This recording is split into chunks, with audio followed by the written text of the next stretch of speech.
Geek Dad Life presents live reactions to Season 3 of The Mandalorian. So sit back, relax, and enjoy the show.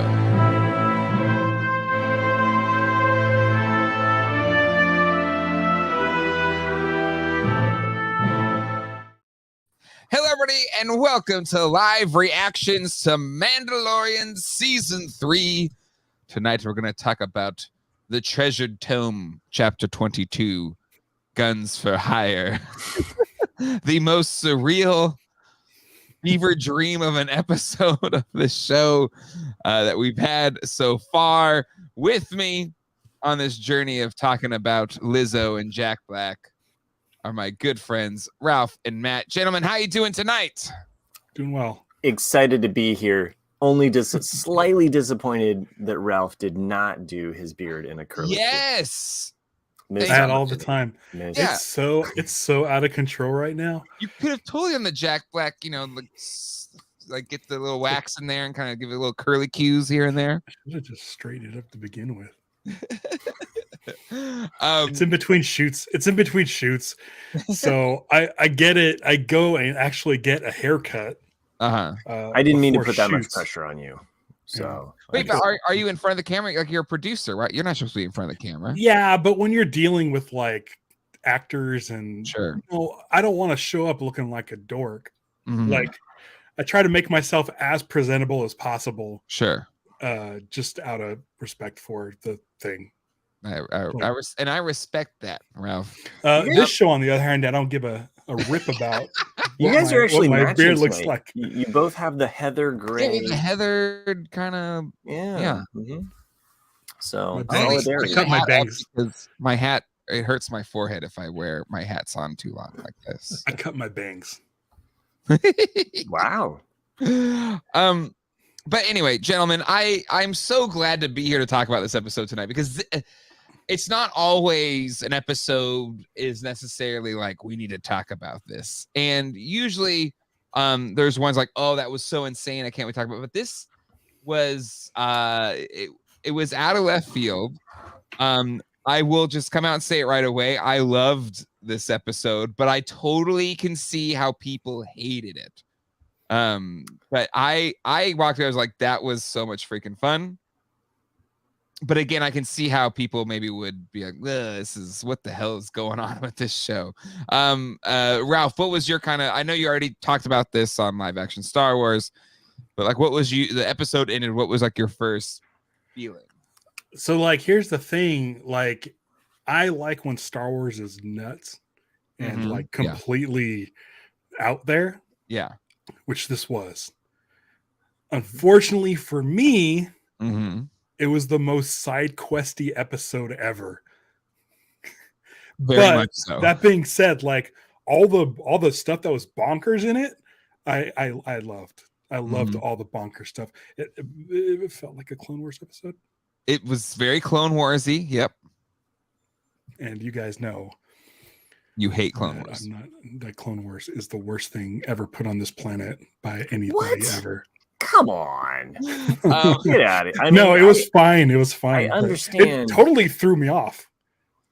If you want to hear what was your initial feeling? There's another show that sometimes I moonlight on called RCAD, and I actually went to bat for this episode because someone else really, really hated this episode.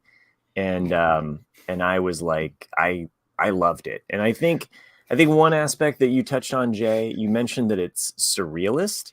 And side quest here, I identify myself as a pop surrealist artist. Like a lot of the imagery that I create is surrealist in nature. Yeah. So it makes sense why I was attracted to this episode. I liked all of the weird levels that we went to.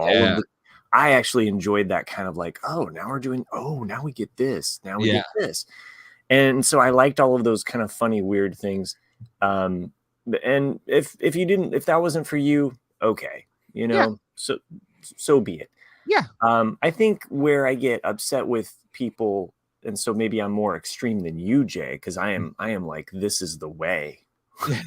If you don't like it, you get out.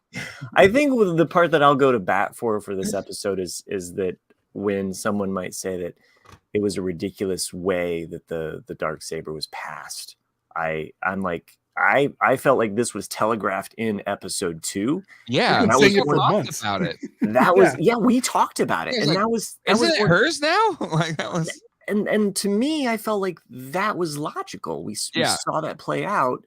Yeah, and so for this to kind of line up with it, I was like, yes. I felt like a Lost fan who got his theory proven right. Yeah. Ding. I don't have a bell anymore. I need to get a new one. Do the bell. So to me, if you missed those clues and you thought that was dumb, then I'm sorry, you've just lowered your IQ. You're dumb. Well, so that's all I'm going to say about that. That's fair. That's fair. Let's say hello to the chat. I realized I jumped in because I was just so excited to talk about this episode. The chat is hopping. And we got Mike Hex here. We got Cobweb, Joey Curiel, Allison Troy is in the house. We got Toy Gigasaurus, live action Star Wars. Never heard of that channel before. Mutagen Ooze is here. Charlie Weaver, Chinovo is in the house. We got Kayla Silva here. We got Colleen Glatfelter is here. Let's see, a lot of combos. Nelson A is here. Galactic Man Larry in the house. That I do Allison again. Roberto Suarez is here, and Dartherian is in the house. And make sure I don't miss. Okay, very good. Okay, make sure you hit the like button as well. You should leave Dartherians up. Wait, what is Dartherians? Did you see it? Josh Judgment is not sound. Get that? Well, because you hate Clone Wars, and that's why we have to kind of take what you say with a grain of salt. Right, but I did say the last 3 episodes were my favorite episode of Mandalorian. Of Clone Wars? No, of Mandalorian. The last 3 weeks. Oh, yeah. Oh, yes. Sorry. Yeah, on this show. But this isn't my favorite episode of Mandalorian.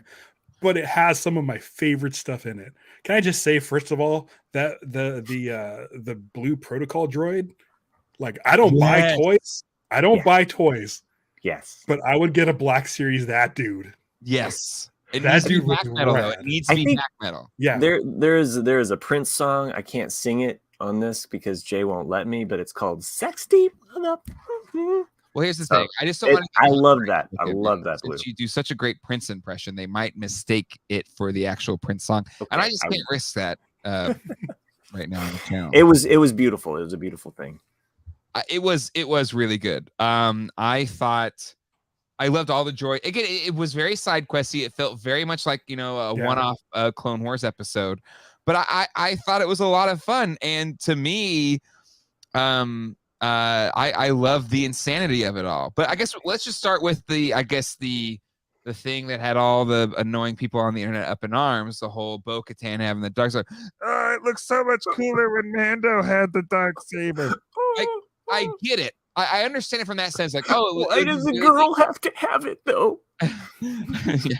But the thing is, just like he's not a leader. He's just never like was a lone wolf. Like that's his whole mode. That's why you like him. He's just like this dude that's wandering, but he found a kid and now he's like trying to be a father. And like he's not a leader. Like that's not your guy. It's gonna. Also, can I just say, who's to say that we haven't seen the last of the Mandalorian wielding the Darksaber? Sure. Did you see how he wielded it? It was clunky. Yeah. And when Bo-Katan, when it was her right to wield it, she was, smooth as butter.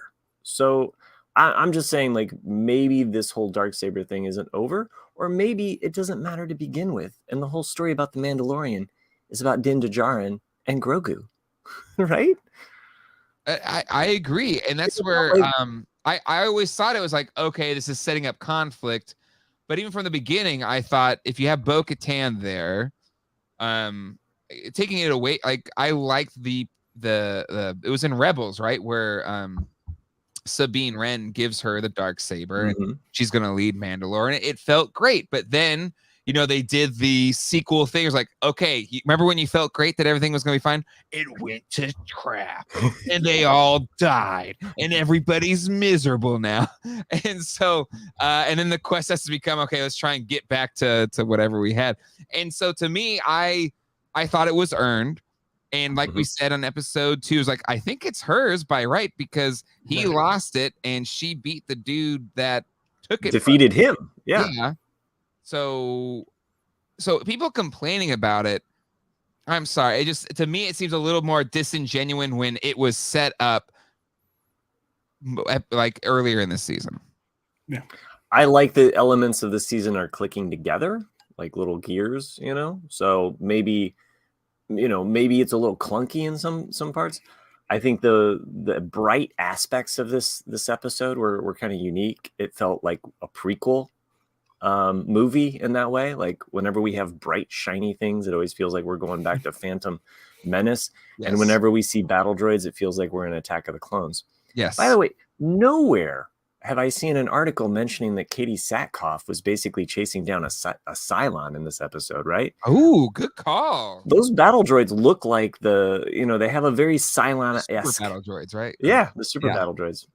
I've always thought that they have a very similar Cylon-esque kind of style. And I didn't even register that. It's so funny because, she's very famous for playing Starbuck on the rebooted Battlestar Galactica. Love that show. And another show that like ended and everyone was like, oh, that really sucked. But I like the ending of the new Battlestar Galactica. I didn't even come close to that connection because I think she has done a really good job playing the role of Bo-Katan in animated shows as well. And transition to live action. And she genuinely looks different, than that character. I mean, she feels blonde hair, red hair, completely different. Just like that dumb Inquisitor with the short forehead. How dare no, I think make people look different. I'm more saying she had blonde hair, well, in real life. But anyway, so yeah, to me, if you're upset that she has a dark saber, you weren't watching the show. Or Geek Dead Life. Yeah. Or I mean, the second we talked about it. Thing is like, I don't give a crap about the dark saber. You take it. Like the second he got it, he said, "It's like I don't give a crap about this. Yeah. It's not what I'm here for sure." And then he spins Book of Boba Fett like cutting off his leg nearly, and it's like, I still don't know how to work this. Like it's just silly. It's fake. It's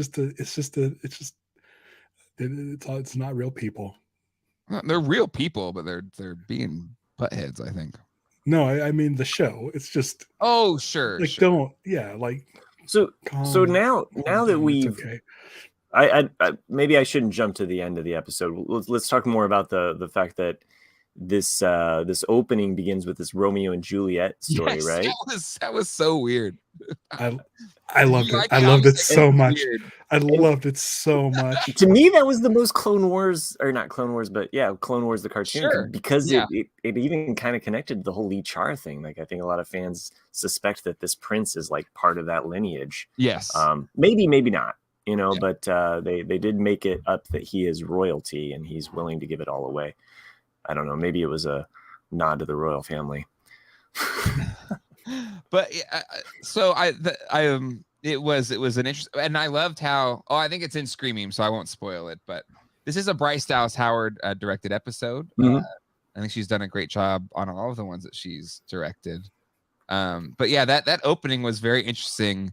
And now that we've seen that Bo-Katan's former crew is now being led by Axe Woves. I thought it was Woves. Woveses. They wanted it almost looks like Axe Wolves. Yeah, right? Wolves. Wolves. Now I can't say wolves. The more times you say it, the weirder it is. I can't say wolves anymore. Wolves. But now they're like mercs for hire, and they'll go to the highest bidder. So in the last episode we had this little stinger, very alien-esque. Yes. And there was somehow there was a piece of Mandalorian armor that broke off. This unbreakable armor broke off and is there. So do you think that was a weapon? I thought it was maybe like a whistling, one of those whistling birds. I think like a piece of. I thought it was a piece of Beskar that was there that they were kind of like saying, "Oh, there's Beskar here." So, which is why I kept thinking that. Oh, well, we had other. Spear. We had that Beskar spear. Like there's other Imperial agents that we've seen use Beskar. So why would it automatically be like, oh, that's Mandalorian? So I think he didn't say. Did he say man? I think it's just Beskar. I think you're as the audience like, oh, was it Mandalorian? But okay, but now that we've seen these people are kind of guns for hire, do you think that? So I was like, oh, okay, maybe they did free him because somebody paid them to free this dude, and they don't give a crap about. But again, they hate this guy, so I don't see them saving him. But I don't know. I'm still holding out hope that this is also like a bit of a red herring to kind of throw us off the track. Yeah. And that maybe there's actually some other Mandalorians or some super armored Imperial agents that took place. This somehow still connects back to Thrawn. Yeah. So I hope I'm not setting us up to like want something that's not going to happen, but I feel like Moff Gideon, we haven't seen him yet. There's 2 episodes left. Like there's still that tantalizing, like, that's out there, Yeah. Right. So are there only 2 episodes left? I didn't realize that. Yeah. I would say that then, again, I think fair critiques of this episode are you did a pretty extensive side quest with only a couple episodes left, and then you kind of you sprinkled in her taking control over her old crew again by wielding the darksaber, yada yada, or beating axe wolves and wolves. Damn, I can't say it anymore. The darksaber, like that, I think is a fair critique that you could make. Not like, ooh, the girl has the darksaber, I hate it. That I don't like. But I gotta say, even with there only 2 episodes left, the millisecond I saw from like you hear Jack Black's voice, it's Jack Black. You're a huge Jack Black fan, big Tenacious D fan. And so seeing him there, I was overjoyed. Also, I'm a big Lizzo fan. And seeing Lizzo there, I was just like, this is so absurd, and I'm here for it. I am 100% in for these 2. And I think somebody said, and it's probably already past you now, but basically saying Jack Black was doing a live action version of the animated Sultan from Aladdin. Huh. Yeah, I guess the beard was crajust crazy. I'm assuming that we're going to see this. Yeah. He had that kind of just vibe, just like whatever, my love, I thought it kind of, you could say it's silly or whatever, but it kind of represented what their whole thing was, this democracy, because of all these rules, they can't have their own army, so they got to enlist these Mandalorians, and they don't want to work, so they have all these droids do it. Like I just said, this really interesting world that they lived in, and I thought I like the choice of these actors because it represented the absurdity of their society, right? In a way, I feel like made sense. I feel like as soon as you see Jack Black, you already kind of get what the character is. Like he's really tough to take serious. Yes. So it's immediately like, oh, this guy is this king or this whatever he was. Yeah. Former Imperial, but now this kind of like ruler. Whatever. Yeah. And so you're like, immediately you're like, I get it. It's shorthand. I understand that this guy is not to be taken seriously. Yep. And I feel like that's what's great is you don't have to have a whole backstory on this guy. Yes. It's just basically by the casting, you understand exactly what's going on. Yep. And so I liked it. I really liked it. I liked everything in this episode other than just it being side questy. Yeah. Like all the locations, all the weird stuff, robots getting drunk. Like it's like this is all weird, bizarre concepts that George would love. Yes. Agreed. Matt, there was also an element, like if you were like me and read a bunch of those like old Marvel Star Wars comics back in the day, they had these always like, because they never knew where Star Wars was going, especially between Star Wars and Empire. Like some of those stories were just like really outlandish with like kings and queens and all of this stuff. And so it had those elements, but once you see that kind of game that they're playing, that croquet version at the end. Yes. It really kind of cements that Alice in Wonderland like Yes. vibe, which plays into that surrealist kind of like. Mhm. So yeah, this isn't a world unlike what we've seen. And to Ralph's point, and one of the things that I love, I like it when Star Wars gets weird. Yeah. Show me, I like the mods in Book of Boba Fett because they're so bizarre. I did. So bizarre. I thought that was kind of stupid, but I didn't like how clean it felt. Like Yeah. I was okay with mods, but like give me some of that 80s like grime punk, like it felt like those things like flew straight out of the prequels and they were placed in the desert. it felt like it came out of TMNT, the neutrinos. Neutrinos. But yeah, no, neutrinos. But I totally agree. It's the shorthand. You put those characters in there, and you're not supposed to take them seriously, and that's where I think it works. Lizzo's outfit with that projected with the little wings and everything, her, like that was really cool. At first, I wasn't quite sure where it was, and then like as it's being revealed, it's like it's showing you the technology behind it, and that kind of over the top.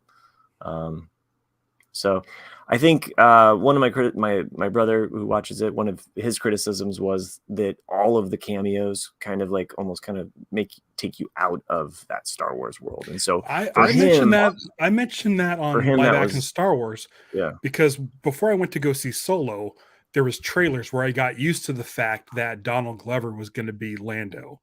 And that Woody Harrelson was going to be in Star Wars. Yes. The thing with the Disney shows is they keep all this stuff under wraps. Yes. So when it happens, the only thing it could do is take you out of the take you out like because as soon as I heard Jack Black, I was like, is that Jack Black? Yeah. Instead of listening to what he's saying, I'm like, Jack Black. Yeah. And then so it's one of those things where it's hard. You get blindsided. You get blindsided. So that takes you out of it. Like it's fun to be surprised, but at the same time, like it gets distracting. Like with Baby Yoda, episode 1, season 1, we didn't know it was coming. That was amazing. And that was great. Yes. But when it comes to people that I've known for 30 years, it's a little bit different. Like Christopher Lloyd, like even though we knew he was going to be in the season, that was sort of leaked. That kind of helped me prepare for that. Yes. But Jack Black and Lizzo. This is what Christopher. Yeah, agreed. Yeah, 100%. But in fact, because of Christopher Lloyd's age and the way they did his outfit and his hair, I felt he didn't look like any of the other characters that I associate with him. Like whether that be Doc Brown or the voice is undeniable. His voice is for sure. Yeah, go ahead. I do want to talk about. I do want to do two chats here, and one of them relates to Christopher Lloyd more specifically. I was game for Jack Black and Christopher Lloyd being a nerd culture, but Lizzo felt out of place as characters. They all felt out of place. So I think that's where to me it works. The other side of it too is that Lizzo isn't as in the decades of nerd culture that we've all kind of become accustomed to. But I will say this about Lizzo: she's also a nerd, unabashed nerd. Hardcore Star Wars fan, like a big Star Wars fan, band geek. She went to Juilliard to study. She's actually a concert flautist. She's an incredible flute player, and actually a really good musician. But instead of becoming a concert flautist, she's like, I want to just do pop songs, and she became big. But she'll still break out a flute and do a flute solo. Like, what's nerdier than doing a flute solo? Right. In like a hip hop pop concert. Like, so if you're not familiar with her, you haven't spent time with her, and you're like, oh, this is just some pop star or something coming on. That's stupid. But if you know her, or if you've like spent time, I think she fits right in. At least to me, she's like she's Stevie. One of them. Stevie loves Lizzo, and I don't. I've seen her on like late night with Seth Meyers and stuff, but I don't really follow Lizzo that much. And so I'm sitting there watching it, and the whole scene, I'm like, gosh, she looks really familiar. Who is that? It's Stevie said, it's Lizzo, dummy. And I was like, oh, okay. But it didn't take me. It was trying to figure out who it was that sort of took me out of it, but it didn't. I mean, I didn't care. At this point with Mandalorian, like it's so nuts. Yeah. Just Ralph, whatever you want. I don't care. My wife was the same. If you haven't become a Lizzo fan yet, watch her Tiny Desk concert. That that's what I watched, and that's when I became like, I went out and then because she was coming around, I bought concert tickets, went to her concert. But her Tiny Desk concert is incredible. Watch it, and if you watch that and you still don't love Lizzo, then I guess I can never get you to like her. No, it's not that I don't love her. It's just, I mean, Stevie has vinyl albums and stuff, I think, but I just don't pay attention. You know me, I don't listen to songs with words. But I think this is one of those moments where, you know, Star Wars, if this cameo or if these characters don't appeal to you, well, then this episode wasn't for you. Mm-hmm. You know, but Star Wars is for everyone. Star Wars is for little girls. Star Wars is for my wife when she finally is like, hey, she's doing that, you know. Yes. She's doing the Once Upon a Time in a Hollywood meme, you know, where she's pointing at the screen and she's participating with that conversation. Yeah. Now, to that point, it's a double-edged sword because there's going to be people that don't, for whatever reason, are like, I don't know this person and I don't care. Or, you know, to Ralph's point, like as it's happening, the conversation in the family starts. And so we're like kind of losing the episode. But as Star Wars fans, we know we're going to go back and watch that at some time, you know. So. Well, and I do want to talk about Christopher Lloyd, his appearance, his cameo, if you will. A Count Dooku loyalist, which I loved. But seeing Christopher Lloyd so elevated did hit a bit sad way, though. I mean, comes to us all. But man, this is where I actually disagree with this take. Because I thought his performance is actually really solid, really sharp. Because I've seen some like cameos or like he's done like he shows up as Doc Brown or whatever, and that's when I'm like, he's not as quite sharp as his previous roles. But in this episode, I thought he was really sharp. Like nothing made me feel like it's like, oh, he's not the same caliber actor. I really liked his performance. And I really dug it. What did you all think? Did you see him in the movie Nobody with Bob? Yes, loved him in Nobody. He's great. He's great. And that's the thing is in that movie, he plays more feeble and more elderly like in that movie. But then, spoilers, towards the end, he turns into a badass with like a shotgun and he's just mowing dudes down. So like, I thought he was fine in this. It's just, I mean, other than Nobody, I don't know the last time I saw him in anything. So it is jarring when you watch, you know, Back to the Future like 100 times, or you watch Taxi or whatever. Who Framed Roger Rabbit? Yeah, the Page Master. Sure, but it's in the outfield, right? Those are all at least 30 years old. Yeah.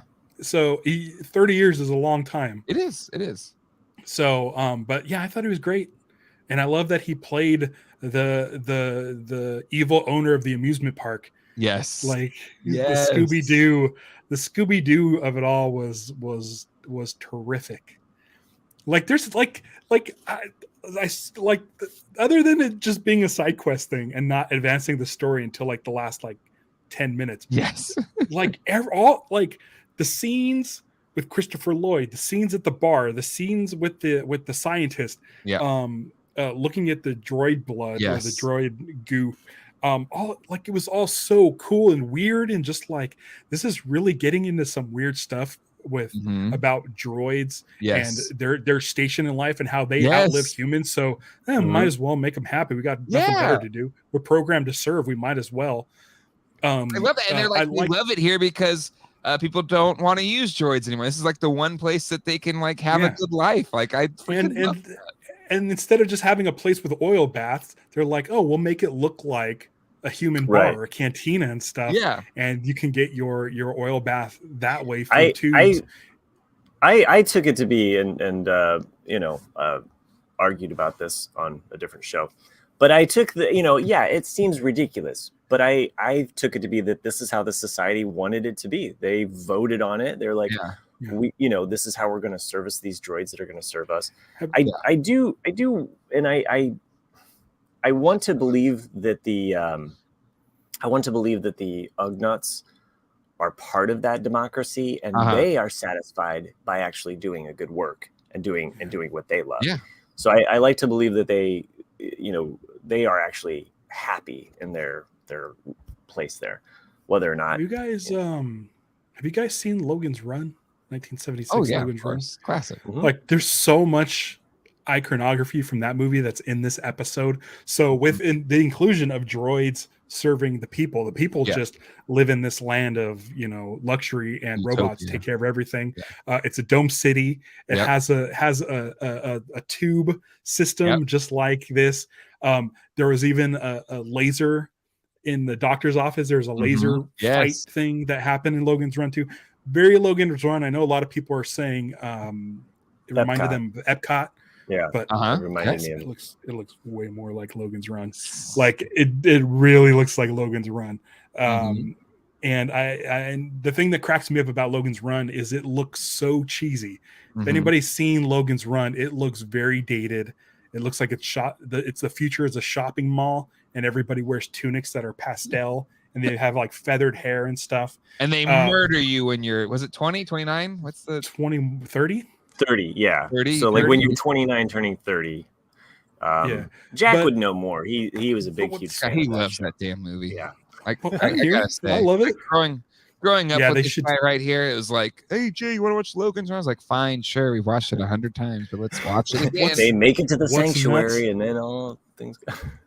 What's nuts is it came out like less than a year before Star Wars. I know, that's the crazy Yeah. part. Sure. That's what's crazy, and that's why Star Wars is still around today, because it's like people thought sci-fi movies were Logan's Run. Like that was the height of sci-fi. Yeah. Mhm. Was Logan's Run. Well, they also and had, then, like, then a year silent- later, it's like I think like Holy Silent cow. Running had came out even maybe like 75, 74. I don't know, but Silent Running about the ship that's kind of like going through space, and there's a guy that like takes care of all of the plants and stuff like that. So there were like, it was definitely in the air. I like I like the fact that this dome city, or this perfect place, like, maybe we'll see it again in the future. Maybe we'll never see it again, since everybody's so. Well, listen, I'm good either way. to me, I like it because we were just stuck on Tatooine for so long. Like, Right. do something that isn't Tatooine, and everybody's like, "Oh, I want dirt and desert." sand. Do you have I any love more it. It's beige coarse. It planets? gets everywhere. It's my favorite. I do want to plus this in here from Tony Taylor. I felt like an episode of Law and Order with the pacing and detective stuff. All that was missing was the gong gong.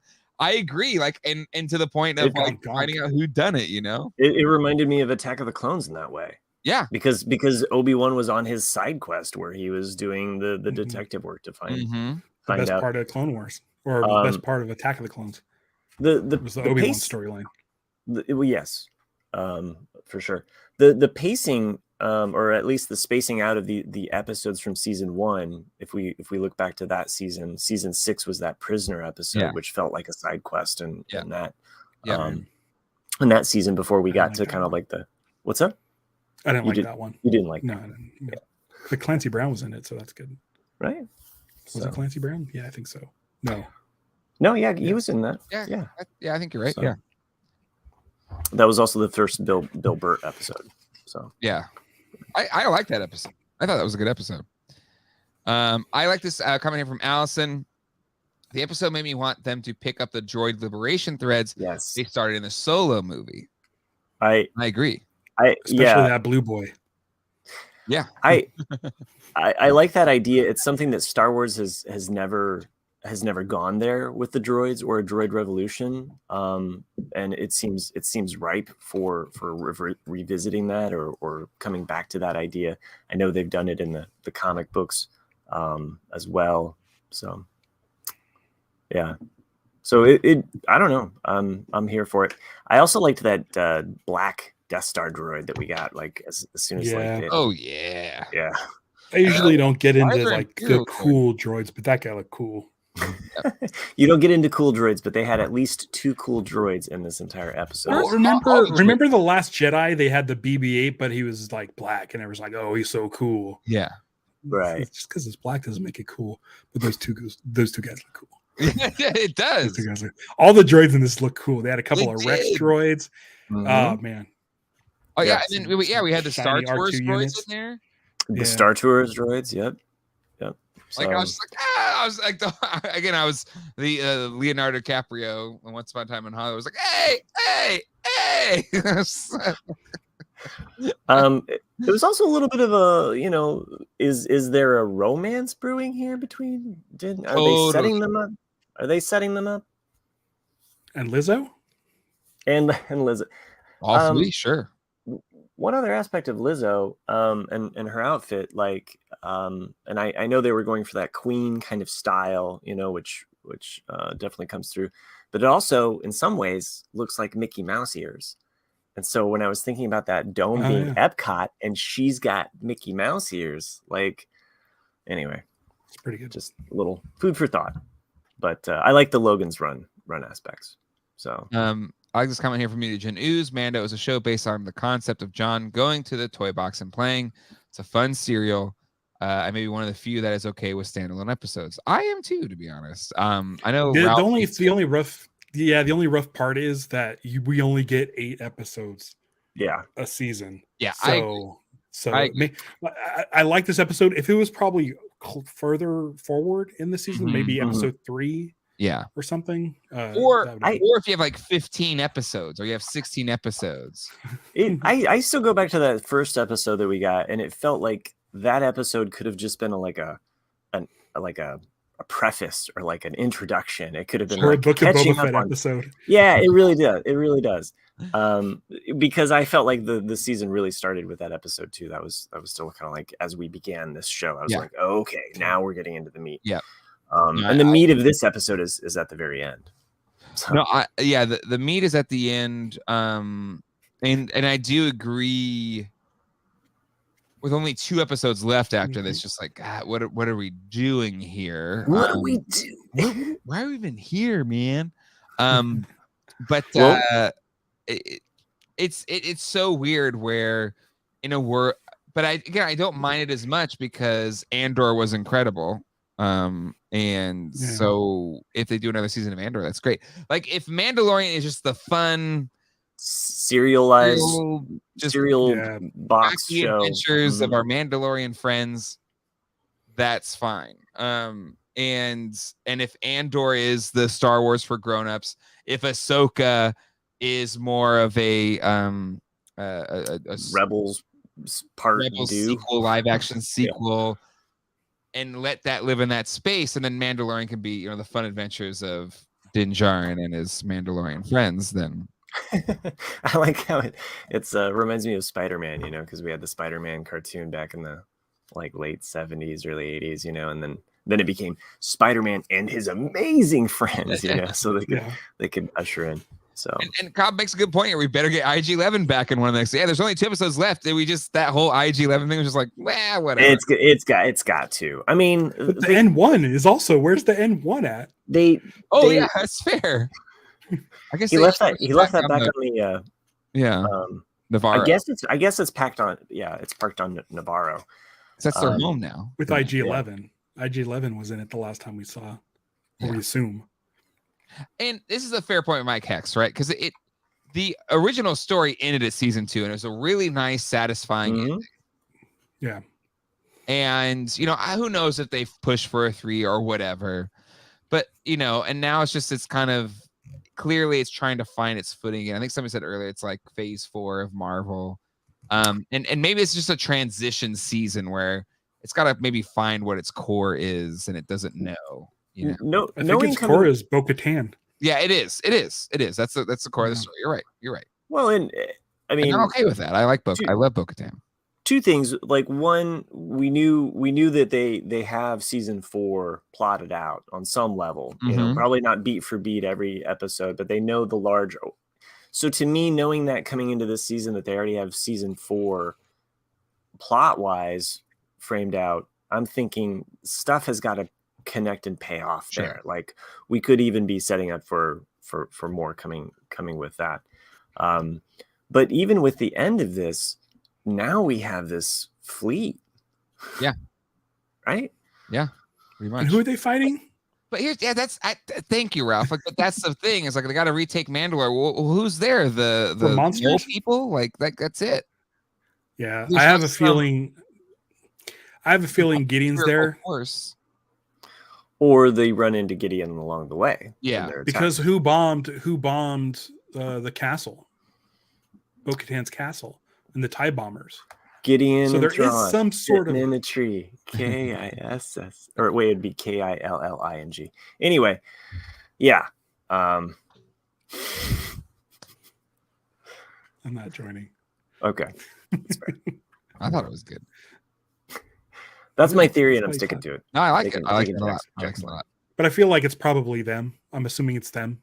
So we'll get a bunch of these Mando ships fighting against TIE fighters. And I that would be a nice way to end this season. And Gideon gets taken out. Gideon gets taken out by a finally kill mythosaur. Gideon, hopefully, and then now it goes to Thrawn. I'd like to see another twist or another facet that this show can take in the next episode. You know, I know a lot of times they have that, like, okay, this could be a part 1 and part 2, but just to play devil's advocate about the side quests or these episodes, you know, something coming out of like the movies era of Disney that we were kind of annoyed by is that it was really basically 2 directors and that was it, right? Yeah. And with this, we've gotten all of these different voices, directors, styles, worlds. I mean, they're still not cohesive though. They're not. I mean, no, they aren't. 100%. You're right. What do you mean? The episodes aren't cohesive, or the style? they don't feel it. They don't feel it like they like both. I feel like next week it'll say previously on Mandalorian, and it'll be nothing from this episode except Bo getting the sword. Yeah, that's where I agree, Ralph. Like there isn't this again. Like, and even Andor had a bit of a 3 episode kind of chunk. Like there's like there's this little storyline that then also moves the overall storyline forward. And I really like that approach. And this one doesn't have that. It was like each episode there's some random thing they got to do, and then there's like 10 minutes of like something that relates to the lore. Right. And that's more disjointed. It's not as well structured or laid out. So that's where it's like, I think there's things that are fair critiques of this season of Mandalorian, but I will say this, even though this was like a side questy episode, I still enjoyed this much more than Bad Batch when they kind of had a filler episode. Like I enjoy this episode way more than some of the filler episodes on Bad Batch this season. I still like this season a lot. Or like, even Clone Wars. Even like I love Clone Wars, but like the filler episodes of Clone Wars, I'm just like, we don't even need to watch this. I still really enjoy seeing live action Star Wars, and I really loved what we got in this episode, even if Wednesdays at 7:30 a.m. even if I didn't really I get that it wasn't earth changing. I mean, here's the thing, and I've been saying it for years. Growing up as a kid, the majority of my life, I had 3 Star Wars movies and 2 Ewok movies. Everything since 1999 has been a bonus. I didn't expect to get anything. And even though I'm not as fired up as I was when the prequels started coming out because of the hype and the waiting for Star Wars to return, even though I'm not like that every Wednesday or every Tuesday, it's still nice to wake up and see new Star Wars. And even though I didn't care for the story, I got to see a lot of stuff I've never seen before in Star Wars, especially in live action. And the politics. So we got new politics, right? We love Star Wars politics. I prefer. Did someone say no politics? I prefer Star Wars trade disputes personally, but right. But the whole mentioning of Dooku and separatists and stuff, it's something that hasn't been addressed since episode 3 of Revenge of the Sith. So it's like, I now know that there's some old people out there that are trying to live the old ways. And that's interesting to me. Droids getting drunk on nano juice.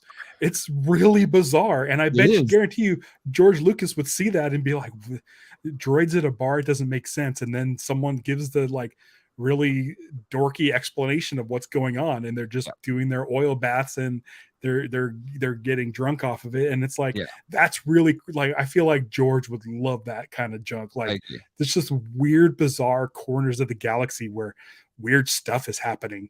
And so even though I didn't like the story, I really enjoyed seeing this really strange corner of the galaxy and seeing a place unlike any other, just a place of decadence, but not of like power, not like Coruscant. Yes. Because you go to the streets of Coruscant, it's still dirty and gross. Yeah.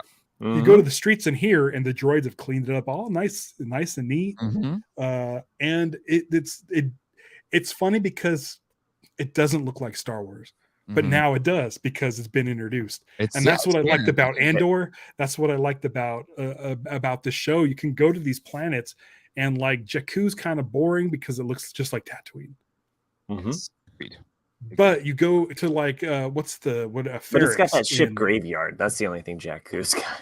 Yeah, but you go to like Ferrix in Andor, and it's like, okay, this is a different thing. Like buildings with bricks don't look Star Wars. Yes, but now because it's been introduced, it is Star Wars. So that's great.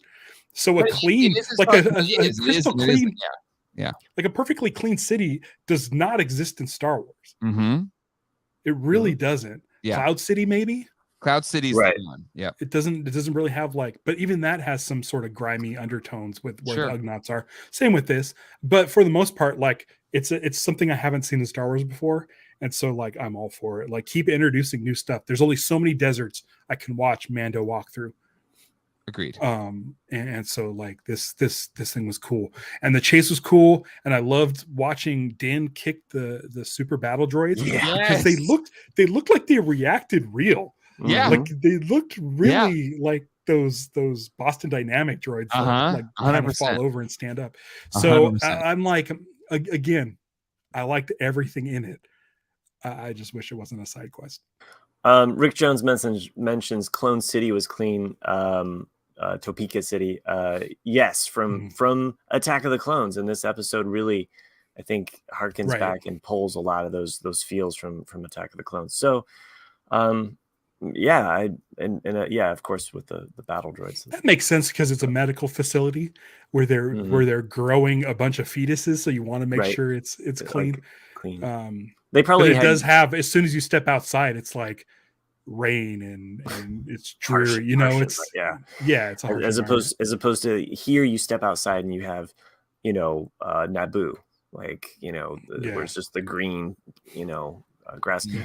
One thing about as the whole showdown goes down at the end there's a mention of like basically like most of it is Imperial stuff. All we see there are their Mandalorian ships and the battle raider cruiser. So they have to have more behind that, I assume. Like it's parked all around there or something. Like maybe not, because there was no other Imperial ships, right? That's it. Yeah. I mean, unless they got a bunch of TIE fighters in there. Maybe they got TIE fighters in that Star Destroyer, and they paint them all up with like Night Owl symbols on the solar panels or whatever they are. Are they Night Owls? She wore it for like 2 weeks. So I was just like, I don't. Where was Din's backpack? Yeah. Also, Axe wasn't wearing his helmet either, so like their battle sequence didn't have their helmets, which I know some. But it's kind of nice sometimes to see the actors fighting. Yeah, I agree. It is. It is actually. And then with Bo finally got the okay to not wear it. Like, think of anybody who during lockdown when they said masks are mandatory, who kept their mask on. Never wearing a mask again. Even though like I got COVID after that toy fair, and I was like, I probably should have worn a mask, but F it. The armor let you know it was cool enough to wear it. There was a couple Mandalorians that were like, I think I walk between two worlds. Armorer. It is so sweaty under here. Just stink lines. Shampoo my hair. I don't feel really awoke until I wash my face. Anyway, what the armorer in her clan, and one of my biggest critiques about that whole section of this season, which some other fans think that part was great. okay, that's fine. You know, I just allow me to have my surrealist world. But that world and those LARPers that were living there, why wasn't it scruffed up more? You know, why wasn't it more lived in? You know, it just looks like it came out off the rack. You know, like, here's your costume, sir. Yeah. You know, like, I just feel like there's like a little level, you know, Andor felt lived in. You know, like everything had dirt on that thing. They just blasted them with stuff. Yeah. So anyway, just one of my other critiques about those previous episodes when we were on the Star Wars Florida. So that's what I refer to that world as, because it had gators and flying pterodactyls. So yeah, 100%. All carried guns openly without a permit. We're coming up to the last 10 minutes of the show, John. Yes. And that means it's time for some screen memes. Screen memes. Or as I like to call them on this season of Mandalorian. Meme-dalorian. Chapter 22. And I believe we're starting with Colleen puts these together. So again, big thanks to Colleen for getting these posts together. And I believe these spoilers without context memes were created by our very own Kayla. So oh man, spoilers without context. These, everybody, make sure you give a lot of crap to Kayla. So no, thank you, Kayla, for making these. Okay. First step, spoilers without context. Take it away, Matt. Pirates of the Caribbean, part 2. Is that part 2? Yes, or 2 or 3 has. Yeah, he's got that. Yeah, like the Corrin. Which is how the episode started, right? You know, so. And then we've got Back to the Future. Obviously, we got to go back. Kate, Christopher Lloyd, Wall-E, which is like all the droid revolution, and the last. Wait, how did you say? How did you pronounce that? Wall-E. It's Wall-E. What did I say? Wall-E. It's Wall-E. But there's also I mean I don't really want to bring up, but three of the actors on this planet might be a little bit heavier set. So with Wall-E, the droids are working, and I don't know if that's part of the decadence of the human characters. But Lizzo, Jack Black, and the scientist. I didn't even get that. Yeah, but clearly, that's because you're going for. Because I felt seen, I guess you would say during this episode. Does that also relate to the Kung Fu Panda? No, this is Jack Black. Okay, yeah, Jack Black. So, but that's something as a bigger guy that it felt very clear to me. Mm-hmm. Yeah, with sort of their society was able to do whatever they want and have big dinners and not work, and so I see it. Yep. That and Logan's Run. Let's. What was this next one? Cameo edition. Spoilers out context. Cameo edition. Okay, so we got Jack Black. That's Lizzo. Lizzo as Yoda, as Baby Yoda. Christopher Lloyd, Back to the Future, and then we've got Tom Holland and his brother. He was also in that opening scene. People said he was there. I didn't know him at all. Is he the well, he would be the Moncal. Yeah, he's the Moncal.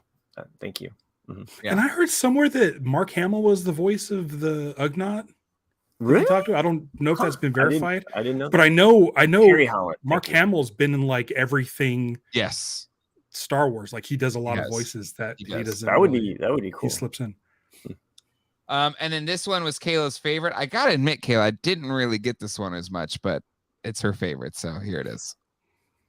Okay, so again, the Pirates of the Caribbean, the Epcot Center. You had me at hello, which I like the fact.